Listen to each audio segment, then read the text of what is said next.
రేపే తొలి ఏకాదశి అండి, అనగా దీన్ని శయన ఏకాదశి అని కూడా అంటారు.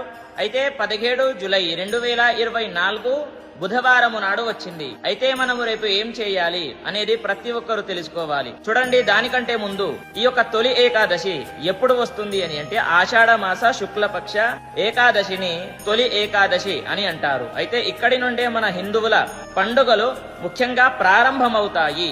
అయితే ఈ యొక్క ఏకాదశి రోజు విష్ణుమూర్తి నిద్రలోకి వెళ్తాడు. మళ్ళీ ఎప్పుడు లేస్తాడు అని అంటే కార్తీక మాస శుద్ధ ఏకాదశి రోజు మేల్కొంటాడు. అలా దీన్ని విశేషమైనటువంటి రోజుగా పరిగణించారు.